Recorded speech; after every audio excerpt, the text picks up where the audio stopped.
Alexander Whitmore strode through the immaculate hallways of Sunnyvale Children's Home with calculated precision, his Italian leather shoes clicking against the polished floor. At 45, the CEO of Whitmore Enterprises commanded respect in any room he entered.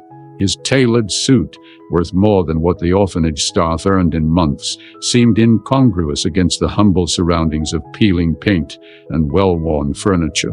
This was supposed to be a simple publicity visit. Shake a few hands, take some photos with smiling orphans, make a sizable donation, and leave with the positive PR his company desperately needed after the recent scandal involving overseas labor practices. His assistant, Melanie, had scheduled exactly 45 minutes for this event before his next board meeting. "The children are excited to meet you, Mr. Whitmore," chirped Ms. Hanson, the orphanage director, a plump woman with kind eyes who struggled to keep pace with his long strides. "It's not every day we get visitors of your caliber." Alexander merely nodded, checking his watch impatiently. His mind was already on the quarterly reports waiting on his desk and the investors he needed to placate. "We'll start in the recreation room," Miss Hanson continued, oblivious to his disinterest. "The younger children are finishing their art projects. Then perhaps you'd like to see—" "Let's keep this moving," Alexander interrupted. "I have a tight schedule today." Miss Hanson's smile faltered momentarily before she composed herself and pushed open a set of double doors. The recreation room was alive with activity.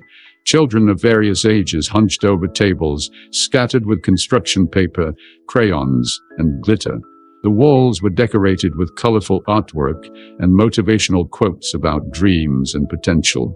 A few staff members supervised the controlled chaos, offering guidance and encouragement. "Children!" Ms. Hanson called out, clapping her hands. "We have a special visitor today. This is Mr. Whitmore, a very important businessman who has come to see our home." The activity in the room slowed as curious eyes turned toward Alexander.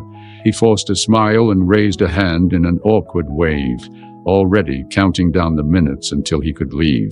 A few children approached cautiously, displaying artwork or asking simple questions that Alexander answered with rehearsed pleasantries. Photographers from his PR team captured each interaction, no doubt selecting the most heartwarming shots for the company newsletter. It was while shaking hands with a gap-toothed 7-year-old that Alexander sensed someone watching him intently. He turned to find a boy of about 10, standing slightly apart from the others, staring at him with an unsettling intensity. The child had dark hair that fell across his forehead and eyes that seemed too old for his young face. Something about those eyes triggered a distant memory that Alexander couldn't quite place. Dismissing the odd feeling, he moved to turn away, but the boy stepped forward. "I knew you'd come back," the child whispered, his voice barely audible above the chatter. "I've been waiting 7 years for you to return." Alexander froze, the practiced smile slipping from his face. The room seemed to tilt sideways as those words burrowed into his consciousness, unleashing memories he had locked away years ago. Memories of a different life, a desperate decision, a burning shame he had buried beneath success and wealth. "My name is Theo Teller, and if this introduction has already piqued your curiosity, leave your like to follow the unfolding of this extraordinary journey. If you've ever experienced a moment when your past caught up with you unexpectedly, subscribe to the channel now and share in the comments what was the most difficult decision you've ever had to make, exactly like our protagonist is about to face. Also tell me which city you're watching this story from. Each message and subscription gives me strength to bring more stories that will stir your emotions. I don't know what you're talking about," Alexander managed to say, his voice uncharacteristically unsteady. The boy continued to stare at him, unwavering in his certainty. "You came to see me when I was free. You brought a teddy bear with a blue ribbon. You said you'd come back." The child's voice was neither accusatory nor emotional, just matter-of-fact, as though reciting a lesson he had memorized. Alexander's heart hammered against his ribs. How could this child possibly know about the bear? He had indeed brought such a gift, but that was 7 years ago. The math hit him like a physical blow. 7 years ago, when his life had been spiraling out of control, before he'd rebuilt himself into the titan of industry he was today. "What's your name?" Alexander asked, though a part of him already knew the answer. "Ethan," the boy replied. "Ethan Parker." The surname was different, but the first name, Alexander felt lightheaded. Parker had been her last name, Jessica Parker, the woman he had loved briefly but intensely before his ambition had taken precedence. Ms. Hanson appeared at his side, frowning slightly at the interaction. "Is everything all right, Mr. Whitmore? Ethan, are you bothering our guest?" "No," Alexander said quickly, surprising himself with the protective impulse. "No, he's not bothering me at all. Ethan and I were just getting acquainted." The orphanage director looked between them curiously before nodding. "Well, whenever you're ready, we can move on to see the educational facilities." "Actually," Alexander heard himself saying, "I'd like a few more minutes here." He pulled out his phone and sent a quick text to Melanie. "Cancel my next meeting. Something's come up." Ms. Hanson smiled, pleased by his apparent interest in the children, and moved away to help a young girl struggling with scissors. Alexander knelt down to Ethan's eye level, something he couldn't remember doing for anyone in years. "How do you remember that day?" "You were very young." Ethan shrugged. "I don't remember everything, but I remember important things." He reached into his pocket and pulled out a small, worn piece of blue ribbon. "I kept this. The bear got lost when we moved orphanages, but I saved the ribbon."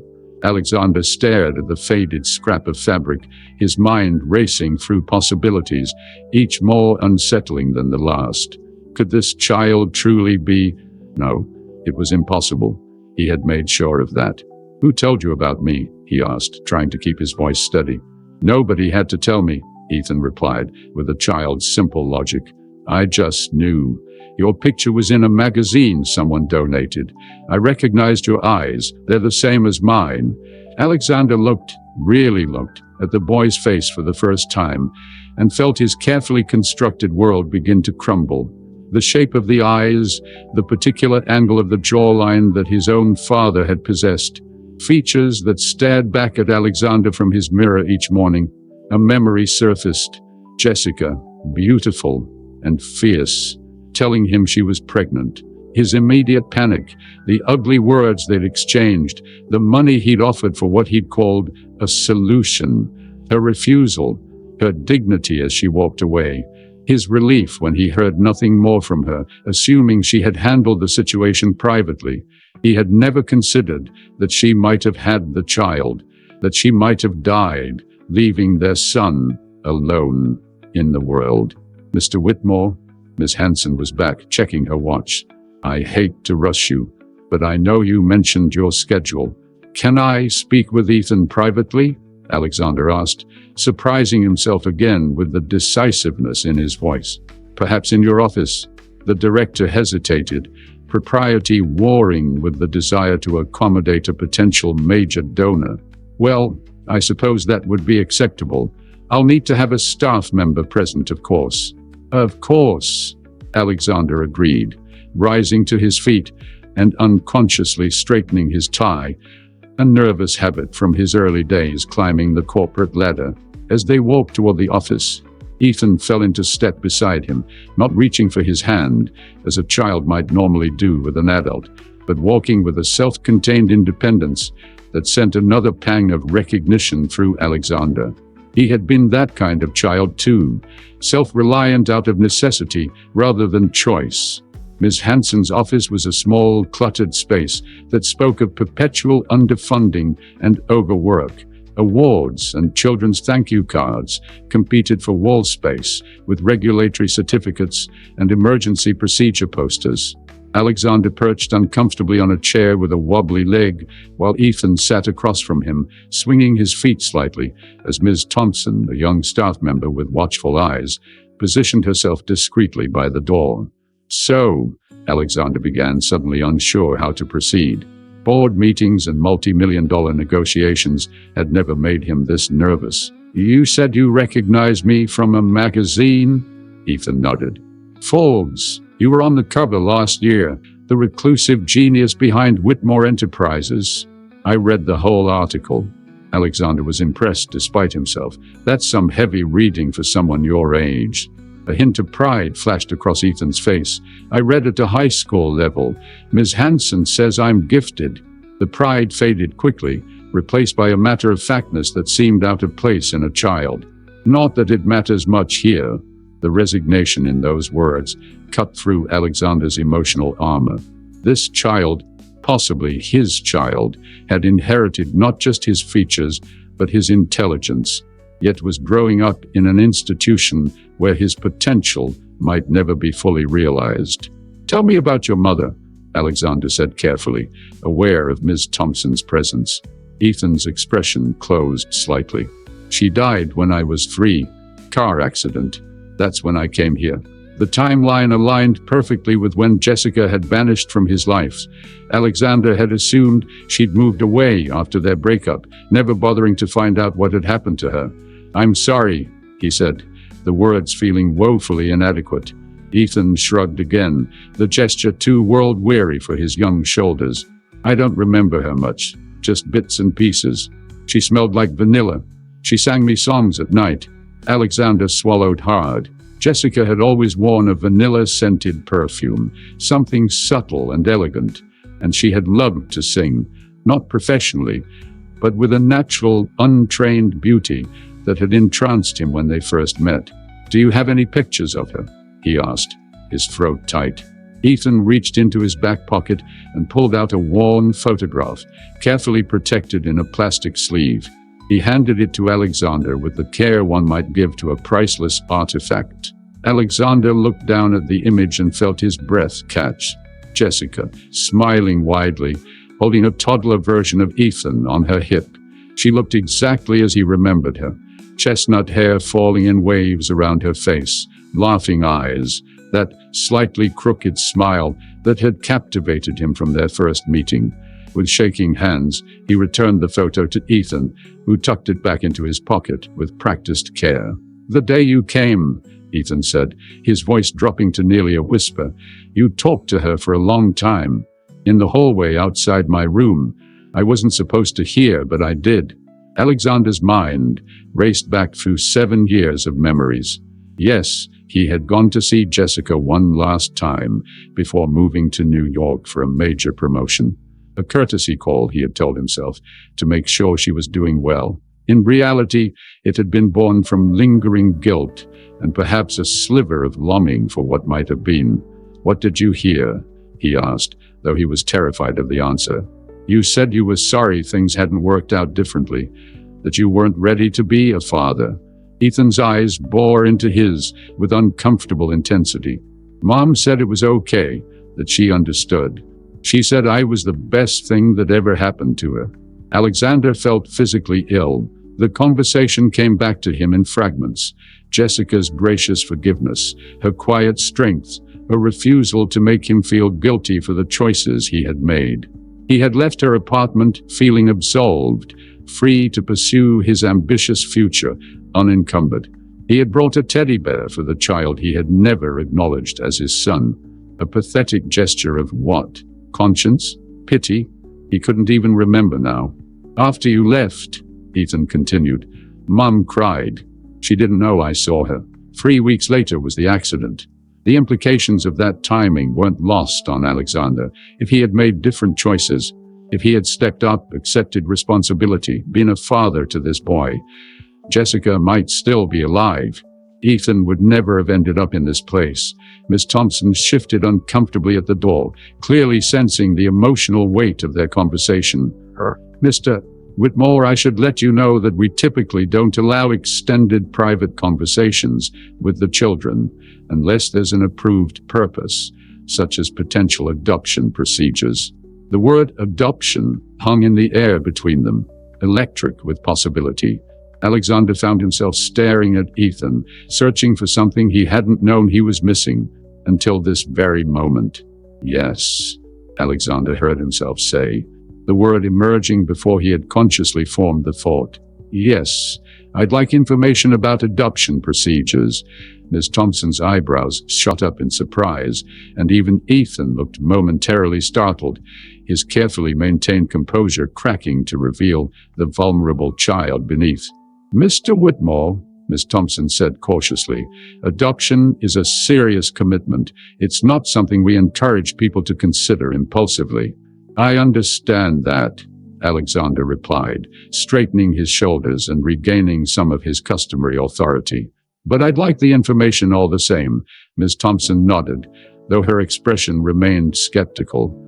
"I'll ask Ms. Hanson to provide you with our standard information package before you leave." "Thank you," Alexander said, turning his attention back to Ethan, who was watching him with a guarded expression that broke his heart. How many times had this child's hopes been raised, only to be dashed? How many potential parents had shown initial interest before choosing another child or deciding against adoption altogether? "Ethan," he said carefully, "I'd like to get to know you better. Would that be all right with you?" The boy's response was measured, wary. "Why now, after 7 years?" It was a fair question, one that Alexander didn't have a ready answer for. The truth was messy, complicated by his own selfishness and ambition. He could lie, offer some platitude about not knowing, about only just discovering Ethan's existence. But something told him this perceptive child would see through any falsehood. "I made mistakes," he said finally. "Many mistakes. I've spent years convincing myself that my choices were justified, that success and wealth were adequate substitutes for other things." He glanced at Ms. Thompson, aware of the need for discretion. "I can't change the past, but maybe I can do better now." Ethan considered this, his expression thoughtful beyond his years. "I'd like that," he said finally. "To get to know you better." Alexander felt something shift inside him, a wall beginning to crumble, a door long locked starting to open. Before he could respond, Ms. Hanson appeared in the doorway. "Mr. Whitmore, I hate to interrupt, but your assistant has called twice. She seems quite concerned about your schedule." Reality crashed back in. His company, his responsibilities, his carefully constructed lives, none of it had disappeared in the last hour, despite how profoundly his perspective had changed. "Of course," he said, rising from the uncomfortable chair. He turned to Ethan, hesitating before awkwardly extending his hand for a formal handshake. "I'll come back soon. I promise." Ethan looked at the offered hand, then up at Alexander's face. After a moment's hesitation, he stood and took the hand, his small fingers disappearing in Alexander's grasp. "I'll be here," he said simply. The drive back to Whitmore Enterprises headquarters was a blur. Alexander stared unseeing at the passing cityscape, his mind replaying every moment of the encounter while his driver navigated through midday traffic. Melanie had called several times, but he had silenced his phone, unable to face the barrage of questions and rescheduling demands just yet. For the first time in years, perhaps the first time ever, his company seemed insignificant compared to the child with his eyes and Jessica's smile. Life can change in an instant, sometimes with a whispered sentence from an unexpected source. If this story has resonated with your own experiences of second chances, consider subscribing to this channel to never miss our next emotional journey. Sometimes the most important connections in our lives come from where we least expect them. The Whitmore Enterprises executive boardroom fell silent as Alexander announced his intention to take a 2-week leave of absence, effective immediately. 14 faces stared back at him, in varying states of shock and concern. In 15 years of building his company from a startup to a Fortune 500 powerhouse, he had never taken more than 3 consecutive days away from the office. "Personal reasons," he stated firmly when pressed for details, his tone making it clear that further questions would not be welcomed. "Radley will oversee operations in my absence. I'll be reachable for emergencies, but otherwise, I expect you all to handle things without me." As the meeting adjourned, his CFO, James Harrington, the closest thing Alexander had to a friend, lingered behind. "Everything all right, Alex?" James asked, genuine concern in his voice. They had started the company together in a garage before success and hierarchy had formalized their relationship. Alexander hesitated. "I'm not sure," he admitted, surprising himself with his candor. "I've discovered something that's forcing me to reevaluate some things." James raised an eyebrow. "That sounds ominous. Not health-related, I hope?" "No, nothing like that." Alexander began gathering his papers, unsure how much to divulge. "Do you remember Jessica Parker?" James's expression sharpened with recognition. "The graphic designer from the early days? The one you were seeing before the New York expansion?" He paused, connecting dots. "That was what, 7-8 years ago?" 7, Alexander confirmed. "She died in a car accident 4 years ago." "I'm sorry to hear that," James said, frowning. "Were you still in touch?" "No," Alexander admitted, the word heavy with regret. "But it turns out we had a son." James stared at him, momentarily speechless. "A son? You have a child, a 10-year-old boy named Ethan." Alexander felt a strange relief in saying it aloud. "He's been in the Sunnyvale Children's Home since Jessica's death. I met him yesterday during that PR visit." James sank into a chair, processing this revelation. "Jesus, Alex, did you know about the boy, before yesterday?" Alexander's silence was answer enough. "What are you gonna do?" James asked finally.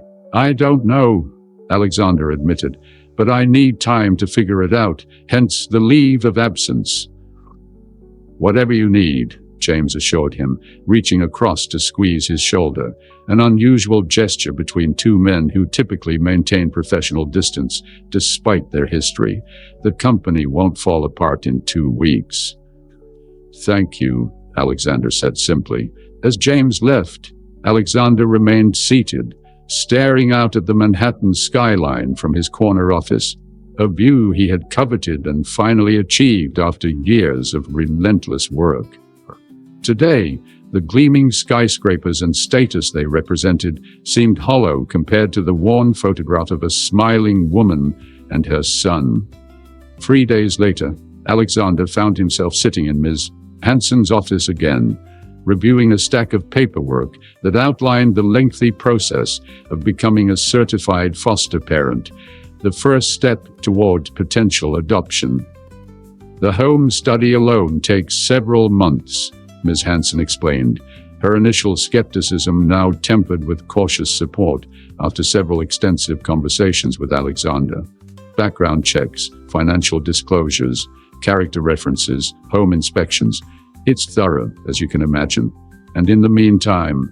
Alexander asked, glancing through the window where he could see Ethan in the courtyard, reading alone while other children played nearby. "In the meantime, we can arrange supervised visits, gradually increasing in duration as deemed appropriate," Ms. Hanson replied. "It's important for both of you to build rapport and ensure compatibility before moving forward with anything more permanent." Alexander nodded, accepting the necessity of the process, despite his instinct to accelerate it through financial influence. Some things, he was learning, couldn't be expedited with money or power. "There's something else you should know," Ms. Hanson added, her expression growing serious. "Ethan has had difficulties with previous potential adoptive families." Alexander tensed. "What kind of difficulties?" "Nothing concerning about his behavior," she clarified quickly. "He's an exceptional child, bright, respectful, usually quiet. But there have been 3 families who began the adoption process with him, only to withdraw." "Why?" Alexander asked, a protective anger rising unexpectedly. Ms. Hanson sighed. "The official reasons varied. One couple discovered they were expecting a biological child, another claimed financial circumstances had changed. But unofficially," she hesitated, Ethan can be challenging in subtle ways. He's guarded, slow to trust. He asks penetrating questions that make adults uncomfortable, and he has night terrors occasionally. Therapy has helped, but they haven't disappeared completely. Alexander absorbed this information, seeing the parallels to his own childhood struggles after his parents' divorce. "That's not going to deter me," he said firmly. Ms. Hanson smiled slightly. "I'm glad to hear that. Ethan deserves someone who won't give up when things get difficult." The implication that Alexander had already given up on Ethan once hung unspoken between them. Their first official visit took place the following Saturday, a supervised outing to the Central Park Zoo.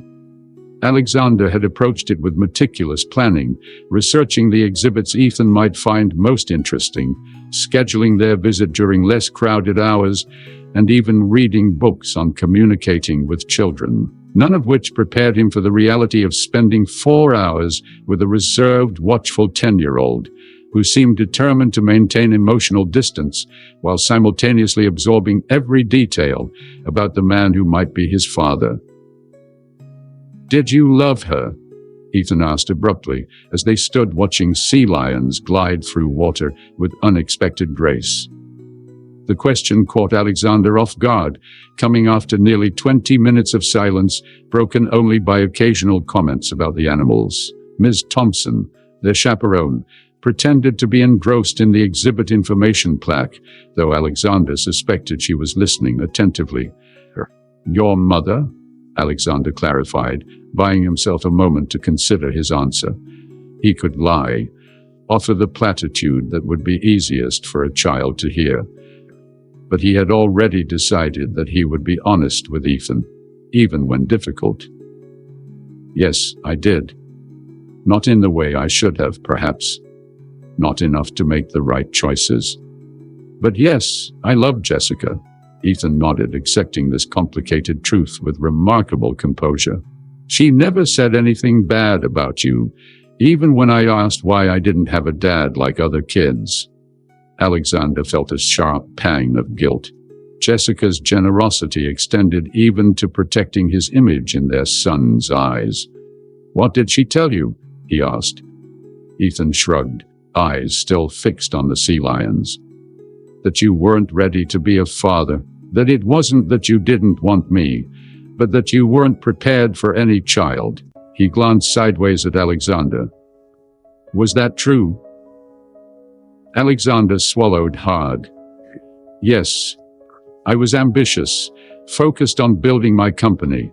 I told myself I couldn't be a good father and a successful businessman at the same time." He paused, the weight of his missed years with Ethan suddenly overwhelming. "I was wrong." Ethan absorbed this, his expression unreadable. "I have your business card," he said, changing the subject with the mercurial speed of childhood. "The one you gave Mom that day. I found it in her things after the accident." Alexander was startled. "You kept it all this time?" Ethan nodded. "I knew who you were. Before I saw your picture in the magazine, I mean. Mom had told me your name. Sometimes I would look at your card and wonder if you'd ever call." "Oh, I'm sorry I didn't," Alexander said, the inadequacy of the words painful. "Why did you come back that day at the orphanage? It wasn't really for publicity, was it?" Ethan's perceptiveness was unsettling. "No," Alexander admitted. "I agreed to it because my company needed positive press after a mistake we'd made. But the truth is, I'd been thinking about your mother more frequently, about the past, about choices I'd made." He hesitated. "I don't believe in fate, Ethan, but sometimes I wonder if something was guiding me back to you." It was the most honest he'd been with anyone in years, perhaps ever. Something about this child, his child, made pretense seem pointless. "I've been researching you," Ethan said matter-of-factly. "The librarian lets me use the computer for extended periods because I help shelve books. You're worth $3.8 billion, according to Forbes." Alexander blinked, caught between amusement and concern at a 10-year-old investigating his net worth. "The magazine tends to exaggerate," he said mildly. You live in a penthouse on Fifth Avenue. You have never been married. You own properties in the Hamptons, Aspen, and Tokyo. Your company developed the WE Connect platform that revolutionized supply chain logistics. Ethan recited these facts with clinical precision. You were born in Chicago to Edward and Margaret Whitmore. Your father left when you were 12. Your mother worked 3 jobs to put you through college. Alexander stared at the boy, momentarily speechless. These weren't simply facts from magazine profiles. Ethan had dug deeper, finding details that weren't widely publicized. That's thorough research, he managed finally. I wanted to know who you were, Ethan said simply, in case you never came back. The implications of that statement, that Ethan had been preparing himself for rejection, arming himself with knowledge as a shield against disappointment, struck Alexander like a physical blow. Ms. Thompson cleared her throat gently. Perhaps we should move on to the reptile house. It closes earlier than the other exhibits.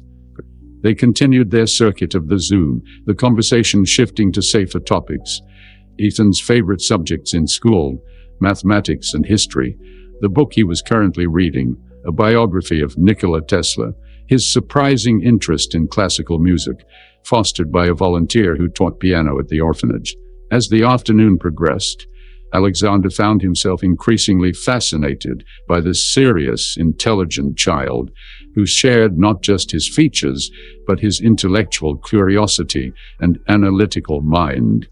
Glimpses of Jessica appeared too, in Ethan's occasional flashes of dry humor, in the thoughtful way he considered questions before answering, in his kindness toward a crying toddler who had dropped an ice cream cone. Their visit ended with ice cream cones of their own, Ethan selecting chocolate, while Alexander opted for vanilla. Another unexpected commonality that made something twist in Alexander's chest. I'd like to see you again next weekend, Alexander said as they prepared to part, Ethan returning to the orphanage van with Ms. Thompson. If you're willing. Ethan studied him for a long moment before nodding. I'd like that too. I was thinking we might visit the Natural History Museum, Alexander suggested. I've heard they have an excellent exhibit on space exploration right now. I've been wanting to see that, Ethan admitted, a flash of genuine enthusiasm breaking through his careful reserve. Alexander felt a disproportionate triumph at having suggested something that sparked the boy's interest. Then it's settled. I'll make the arrangements with Ms. Hanson. As the van pulled away, Ethan raised his hand in a small wave from the window. Alexander returned the gesture, standing on the sidewalk long after the vehicle had disappeared from view. Back in his penthouse that evening, Alexander found himself standing in the doorway of his home office, seeing it with new eyes. The space was immaculate, minimalist, and utterly impersonal, a reflection of a life dedicated to work above all else. No photographs adorned the walls, no mementos cluttered the shelves. It was efficient, functional, and suddenly unbearably empty. He crossed to his desk and unlocked the bottom drawer, withdrawing a small box he hadn't opened in years. Inside lay a handful of photographs from his early days building Whitmore Enterprises, and among them a single picture of Jessica, laughing at a company picnic, her hair catching the sunlight. Alexander placed the photograph carefully on his desk, the first personal item to grace the space, and picked up his phone. Melanie, I need you to contact my real estate agent first thing tomorrow. It's time I looked for a more suitable home.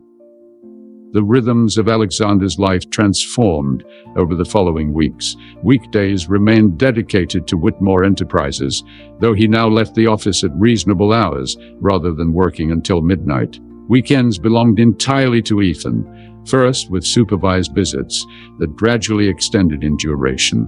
Then, as Ms. Hanson's trust in him grew, with less supervision, they developed routines, Saturday outings to museums, parks, or educational exhibits, followed by lunch at whatever restaurant caught Ethan's interest. Some days were quieter, often spent in Alexander's newly purchased brownstone on the Upper West Side, where Ethan had his own room decorated according to his preferences. Midnight blue walls covered with constellation maps, bookshelves filled with volumes on astronomy, history, and mathematics. The home study process continued in parallel. Interviews, background checks, reference letters, and inspections unfolding with bureaucratic thoroughness. Alexander endured it all with unprecedented patience, understanding that each completed form brought him closer to legally becoming Ethan's father. It was during a Sunday afternoon in this new home, 6 weeks after their reunion, that everything changed.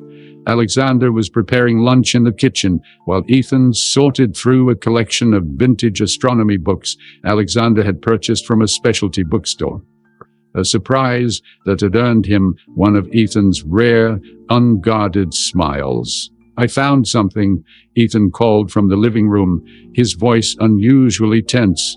Alexander wiped his hands and walked in to find Ethan holding a photograph that had fallen from between the pages of a 1962 edition of The Stars and Their Stories. "What is it?" Alexander asked, then froze as he recognized the image. Jessica, heavily pregnant, standing on a beach at sunset, one hand resting protectively on her belly, smiling directly at the camera. At his camera. "This is my mom," Ethan said, his voice quavering slightly, "and she's pregnant with me." Alexander stared at the photograph, memories crashing over him. The weekend trip to Cape Cod, Jessica's joy despite the circumstances, his own conflicted emotions, captured in that moment of softness before panic and ambition had reasserted themselves. "Yes," he said hoarsely, "that's your mother." "You took this picture," Ethan said. It wasn't a question. "I did." "So you knew about me before I was born?" Ethan's voice was steady, but his eyes reflected a storm of emotions. "You weren't just some guy Mom dated who never knew she got pregnant. You knew she was having me." The careful structure Alexander had been building, the selective truths, the omissions he had justified as age-appropriate simplifications, collapsed under the weight of this irrefutable evidence. "Yes," he admitted, the word barely audible. "I knew." Ethan's face hardened in a way no child's face should ever have to. "You left us anyway." "Ethan, no!" For the first time, the boy's careful composure shattered completely. "Don't make excuses. You knew about me and you still left. You left me. You left Mom." Tears streamed down his face now, years of contained pain breaking through. "She died alone. I went to foster care and then the orphanage. I had nobody. Nobody wanted me. 3 families sent me back, and you were out there the whole time with your billions and your penthouse and your... Words failing him, Ethan threw the photograph at Alexander's feet and ran up the stairs. The sound of his bedroom door slamming echoed through the brownstone. Alexander stood motionless, the photograph at his feet, containing all his failures in a single frame. He had known this moment would come eventually, the full reckoning for his abandonment, but had naively hoped it would happen after their bond was stronger, after Ethan trusted him more fully. Upstairs, he could hear muffled sobbing. His parental instinct urged him to go immediately to Ethan, to comfort him, to try to explain. But what explanation could possibly suffice? What justification could he offer for knowingly abandoning his unborn child and the woman who carried him? Alexander picked up the photograph with trembling hands. He remembered taking it. Jessica had been 7 months pregnant, adamantly refusing his financial support, but accepting his invitation for a weekend away. "The baby should at least know we tried to get along," she had said. It was the last time he had seen her, until that final visit when Ethan was 3. After several minutes of internal debate, Alexander climbed the stairs and knocked gently on Ethan's door. "Go away," came the tear-strained voice from within. "Ethan, please, let me explain." "Explain what? That you didn't want me? I already knew that." The words hit Alexander like physical blows. That's not true. Not entirely. Please, open the door. Silence stretched between them, broken only by occasional sniffles. I'm not going to lie to you, Alexander said finally, speaking to the closed door. Not anymore. You deserve the whole truth, however ugly it is. And then if you want nothing more to do with me, I'll understand. The lock clicked and the door opened a crack. Ethan's red-rimmed eyes peered out suspiciously. The whole truth? He demanded. Every bit of it, Alexander promised. Ethan stepped back, allowing Alexander to enter the room, but maintaining his distance, arms crossed defensively across his chest. Alexander sat on the edge of the bed, shoulders slumped in a posture of defeat that would have shocked his business associates. I met your mother when she was hired to design the original logo for Whitmore Enterprises, he began. I was 28. She was 26. The company was just beginning to gain traction after 3 years of struggle. We fell in love quickly. She was everything I wasn't. Spontaneous, creative, unafraid of emotion. Alexander paused, gathering courage for the difficult parts. When she told me she was pregnant, I panicked. All I could see was my carefully constructed 5-year business plan derailing. I'd grown up with nothing, Ethan. My father left when I was younger than you are now. My mother worked herself to exhaustion to keep us afloat. I'd promised myself I would never be financially vulnerable, never depend on anyone. He glanced at Ethan, who remained standing, expression guarded but listening. I offered her money for an abortion, Alexander admitted, the words bitter in his mouth. She refused. I offered her money to raise you alone. She accepted that reluctantly, but made it clear she didn't want me involved if I wasn't committed. And I convinced myself that was best for everyone, that you deserved a father who wanted to be one, not someone who saw you as an obligation. Ethan's face was unreadable, but he hadn't walked away. I sent money monthly. I told myself that was enough, that financial support absolved me of any other responsibility. When the payments were returned unopened after the first year, I didn't investigate. I assumed she had found someone else, someone better. I was relieved. Alexander looked down at his hands. The truth is, I was a coward. I was afraid of failing as a father, the way my own father had failed. Afraid of dividing my focus when the company needed everything I had. Afraid of loving someone that completely. He looked up, meeting Ethan's eyes directly. I have no excuses, Ethan. Only explanations that sound hollow even to me. I failed you and your mother in the most fundamental way possible, and I can never undo that. Never give you back those lost years. Silence filled the room after Alexander's confession. Outside, the sounds of Manhattan traffic created a distant backdrop to the moment suspended between them. A man and a boy connected by blood, but separated by years of absence, standing at the precipice of either reconciliation or permanent rupture. Ethan moved to the window, staring out at the street below. When he finally spoke, his voice was unnervingly adult. Mom used to tell me that understanding why someone did something doesn't mean you have to be okay with what they did. Alexander nodded, though Ethan couldn't see him. Your mother was very wise. I'm angry at you, Ethan continued, still facing the window. Really angry. And I don't know if that's ever going to completely go away. You have every right to be, Alexander acknowledged. Ethan turned around, his young face carrying an expression of determination that mirrored Alexander's own in the boardroom. But I also don't want to go back to the orphanage. The statement hung between them, practical, direct, and heartbreaking in its pragmatism. A child shouldn't have to choose between justified anger and basic security. You won't ever have to go back there, Alexander promised fervently. No matter what happens between us, I will make absolutely certain of that. Ethan studied him skeptically. Even if I stay mad at you forever? Even then, Alexander confirmed without hesitation. I might not call you Dad, Ethan warned. Not for a long time, maybe never. Each word was a dagger, but Alexander accepted the pain as deserved. Oh, I understand. You can call me whatever you're comfortable with. Ethan crossed the room and sat on the opposite end of the bed, maintaining distance but no longer standing apart. I have questions, a lot of them, and I want real answers, not things you think will make me feel better. I promise, Alexander said solemnly. Complete honesty from now on.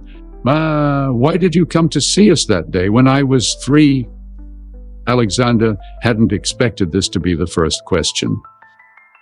I was moving permanently to New York. The company was expanding rapidly, and I needed to be closer to the East Coast financial centers. He paused, searching for the complete truth rather than the convenient one. I told myself I was checking on you out of responsibility, making sure the two of you were all right before I relocated. But in reality, I think I wanted to see what I had given up, to confirm that I had made the right choice. And had you? Ethan's penetrating gaze made evasion impossible. No, Alexander admitted. Seeing you, this bright, beautiful child, and Jessica, who had built a life without me, I knew I had made a terrible mistake, but I also convinced myself it was too late to change course. My company was taking off, demanding every moment of my attention. My life was in New York now. So I brought a teddy bear, made empty promises about staying in touch, and left. And then Mom died, Ethan said flatly. Alexander nodded, the guilt washing over him anew. 3 weeks later, according to what you told me, I didn't know until recently. I never followed up, never checked on you. I just moved on with my life. The words tasted like ash. Ethan absorbed this, then asked the question Alexander had been dreading. Would you have ever come looking for me if we hadn't met at the orphanage? The boy deserved nothing less than absolute honesty. I don't know, Alexander said. I'd like to think that eventually my conscience would have driven me to find you. But the truth is, I had become expert at compartmentalizing, at locking away the parts of my past that caused pain or regret. Unexpectedly, this brutally honest answer seemed to satisfy Ethan more than a reassuring platitude would have. He nodded slightly. Why did Mom never cash your checks? He asked. Alexander shook his head. I don't know for certain. She never told me. But knowing Jessica, I suspect it was about dignity, about not wanting to be beholden to someone who wasn't willing to be present in other ways. She worked 2 jobs, Ethan said quietly. We didn't have much, but she always made sure I had books and that one special thing I wanted for my birthday each year. She was tired a lot, but she never complained. Alexander closed his eyes briefly, imagining Jessica's struggle. Unnecessary hardship she had chosen over his financial support. Pride, perhaps, but also integrity. It was so essentially Jessica. She was extraordinary, he said, and I didn't deserve her kindness or forgiveness. Ethan's next question came from left field. Are you still building your company? Is that still the most important thing to you? Alexander considered this carefully. A week ago, he might have reflexively defended his business as a necessary priority. Now the answer came with surprising clarity. The company is still important, he acknowledged. It employs thousands of people who depend on its success for their livelihoods. But no, it's not the most important thing anymore. It hasn't been since the moment you asked if I'd come back after 7 years. Something in Ethan's posture softened almost imperceptibly. What happens now? He asked. With the adoption thing? That depends partly on you, Alexander said. The home study is proceeding. If everything goes as expected, I could be approved as a foster parent within the next few weeks. That would allow you to live here full-time while we complete the formal adoption process, which takes longer.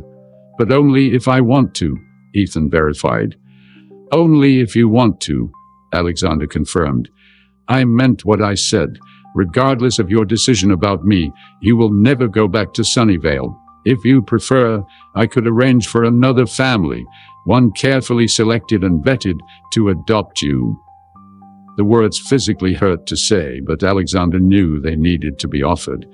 Ethan had had too many choices taken from him already. Ethan frowned, considering this alternative seriously before shaking his head. No, I want to stay here, with you. Before Alexander could respond, he added quickly, that doesn't mean I forgive you yet. It just means that you're choosing to give me a chance to earn your forgiveness. Alexander finished for him. Ethan nodded, then stood abruptly. I'm hungry. Is lunch ready?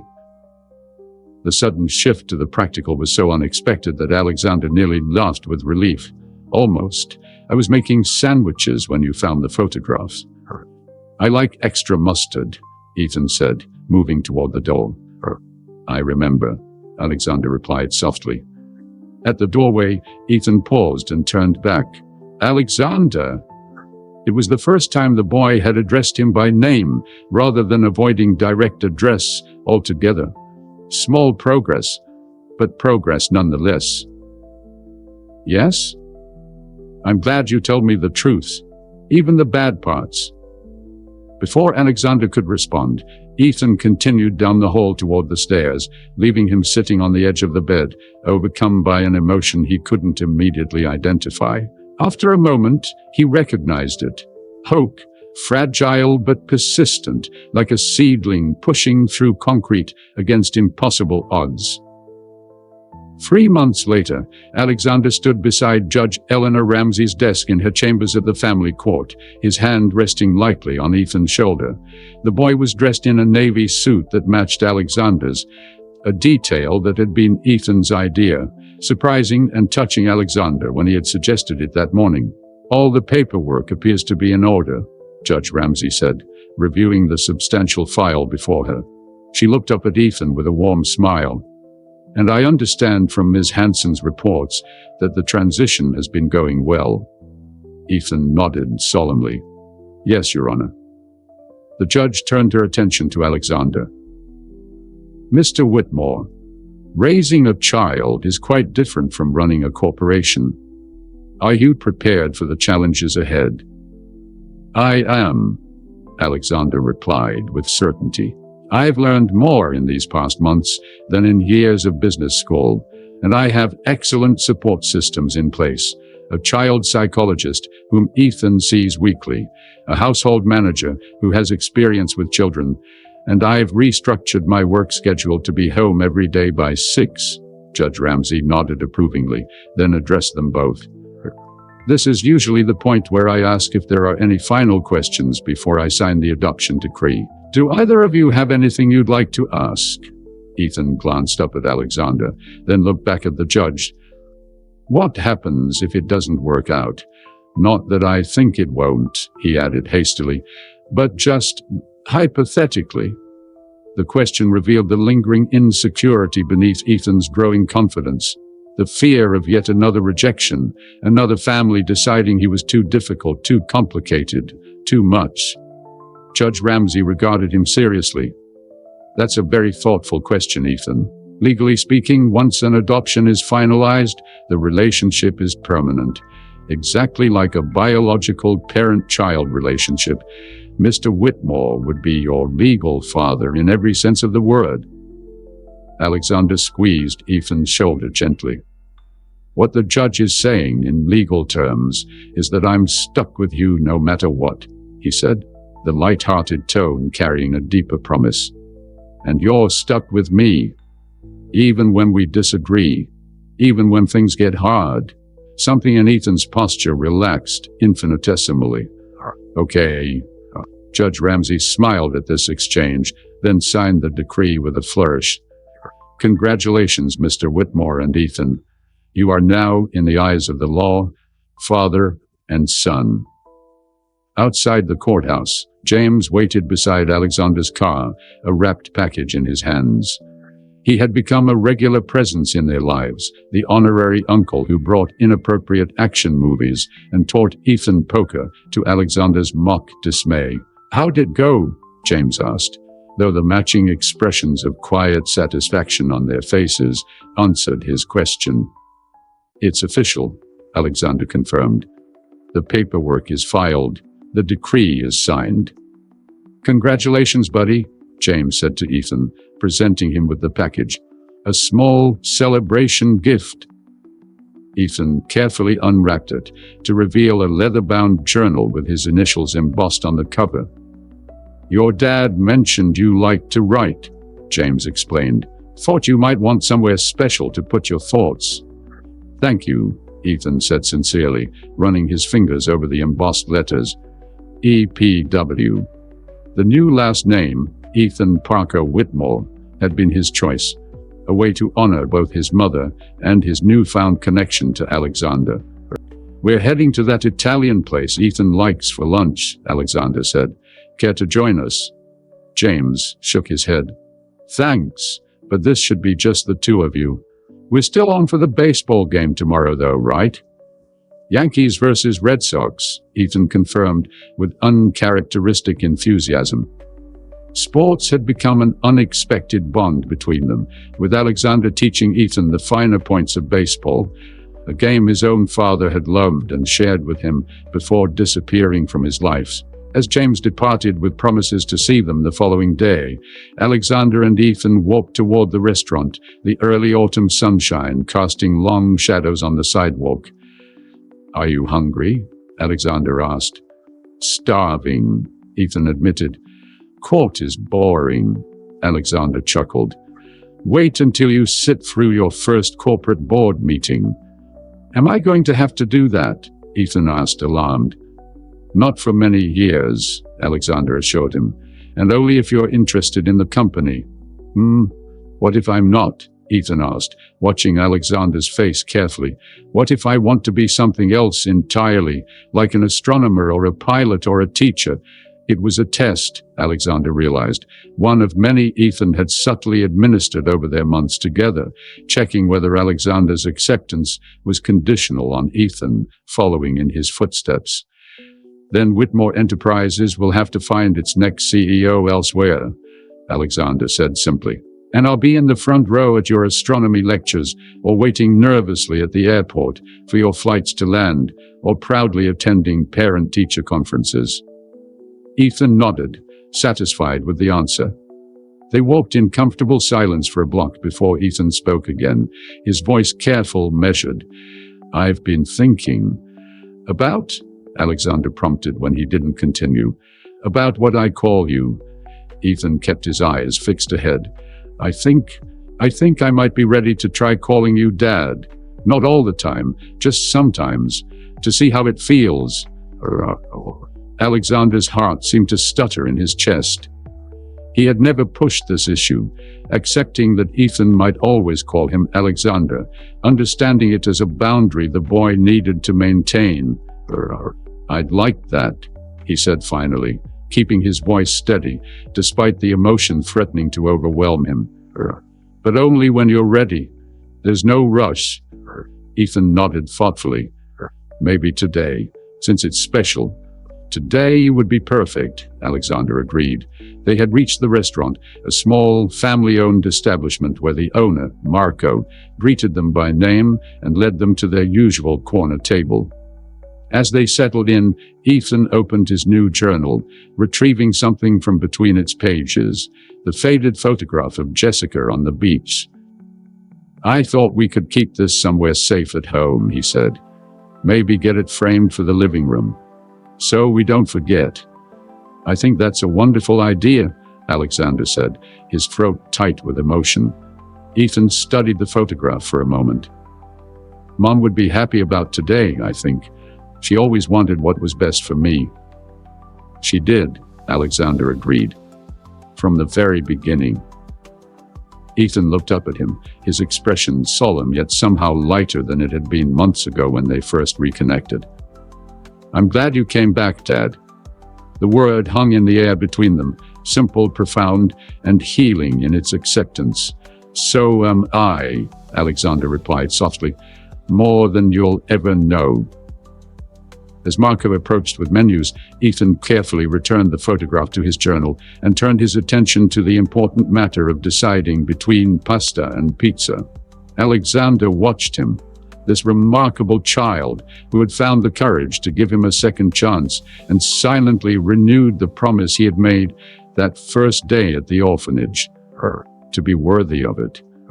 The path hadn't been easy. There had been setbacks. Nights when Ethan's nightmares had returned, days when his anger had resurfaced, moments when Alexander had stumbled in his new role as a parent. But through it all, they had continued moving forward one day at a time, building something neither had believed possible: a family. 5 years later, Alexander sat in the front row of the middle school auditorium, camera ready, as 15-year-old Ethan approached the podium. The science fair's final presentation belonged to his son, a sophisticated astronomical tracking system that had impressed not just the judges, but also several university representatives in attendance. As Ethan began speaking with confident poise, Alexander found himself reflecting on the journey that had brought them here. 5 years of growths, challenges, triumphs, and the occasional spectacular failure that came with parenting a gifted, complex child who had experienced early trauma. They had weathered Ethan's transition to an exclusive private school, where his intelligence flourished, but social integration proved challenging. They had navigated the inevitable questions about his adoption, the curious looks when people realized the CEO of Whitmore Enterprises had a teenage son who had appeared seemingly out of nowhere. They had argued fiercely about boundaries, homework, screen time, and 100 other typical parent-teen conflicts. Arguments that had initially terrified them both until they realized disagreement didn't mean abandonment. Through it all, Jessica's photograph maintained its place of honor in their living room, a reminder of where they had come from and the woman whose love had made their eventual reconciliation possible. "The tracking algorithm I've developed," Ethan was saying, his voice carrying clearly through the auditorium, "allows for more precise monitoring of near-Earth objects, potentially providing earlier warning systems for asteroids that might pose threats to our planet." Alexander smiled at the murmurs of appreciation from the audience. Ethan had spent months on this project, working late into the night in the home observatory Alexander had built for his 14th birthday, a gesture that had finally convinced Ethan that his father truly supported his passion for astronomy, rather than merely tolerating it until he showed interest in business. In the row behind Alexander sat James and his wife Elena, along with Ms. Hansen, who had remained a cherished friend long after her professional involvement in their lives had ended. They had become Ethan's extended family, the village that helped raise him. Ms. Hansen leaned forward to whisper, "He's remarkable. Jessica would be so proud." "She would," Alexander agreed softly. The ache of Jessica's absence never completely disappeared, especially during milestone moments like this one. He had come to accept this lingering pain as appropriate, a necessary remembrance of what had been lost, what could have been, and a reminder to cherish what remained. As Ethan concluded his presentation to enthusiastic applause, Alexander caught his son's eye and gave him a subtle thumbs up. Ethan's answering smile, quick but genuine, warmed him from within. Later that evening, after the judges had awarded Ethan first place and university representatives had departed with his contact information, father and son walked through Central Park in a tradition they had established for celebrating important occasions. "Professor Latimer from MIT thinks I could present my research at a conference next spring," Ethan said, trying to sound casual but unable to completely hide his excitement. "That's incredible," Alexander replied. "We'll need to work out the logistics with school, but we'll make it happen." They continued walking in comfortable silence until they reached their favorite spot, a particular bench overlooking the lake, where they had spent countless hours in conversation over the years. "I've been thinking," Ethan said as they sat down, echoing the phrase that Alexander had learned, usually preceded something significant. About? He prompted, just as he had 5 years earlier in the courthouse. The company. Whitmore Enterprises. Ethan hesitated. I know I've always said I wanted to be an astrophysicist, not a businessman. And I've always said that's perfectly fine, Alexander reminded him. I know, and I still want to pursue astronomy, Ethan clarified quickly. But I've been thinking that maybe the two things aren't mutually exclusive. Alexander raised an eyebrow, intrigued. Go on.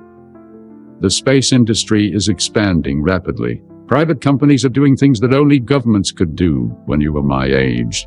Ethan's eyes lit with the passion that always emerged when he discussed the cosmos. What if Whitmore Enterprises established a division focused on space technology? Not immediately, maybe when I'm in college or even after, but eventually. Alexander stared at his son, momentarily speechless.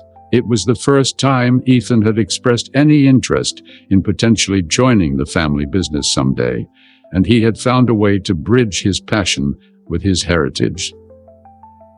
That's actually a fascinating proposition, Alexander said honestly. The company has the resources and technological infrastructure that could be adapted to space applications. It would need someone who understands both worlds, Ethan pointed out, business and astronomy. Someone like you might become, Alexander acknowledged. Ethan nodded, pleased that his father had understood without pushing or presuming. Just something to think about. For the future. The future? Alexander echoed, marveling at how that word had transformed in meaning over the years, from a relentless drive toward greater wealth and power to the young man sitting beside him, full of potential and possibilities.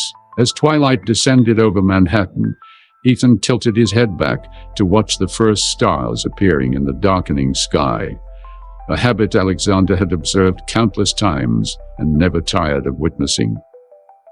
Mom used to do this with me, Ethan said quietly. Even in the city, with all the light pollution, she'd find the brightest stars to show me.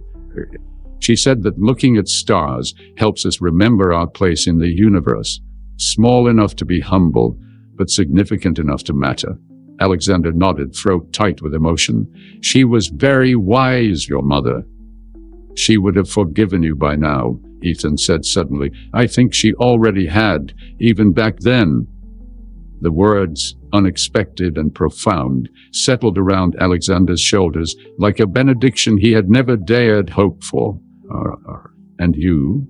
He asked, voicing the question that had remained mostly unspoken between them for 5 years. Ethan considered this carefully, with the thoughtfulness that had always characterized him.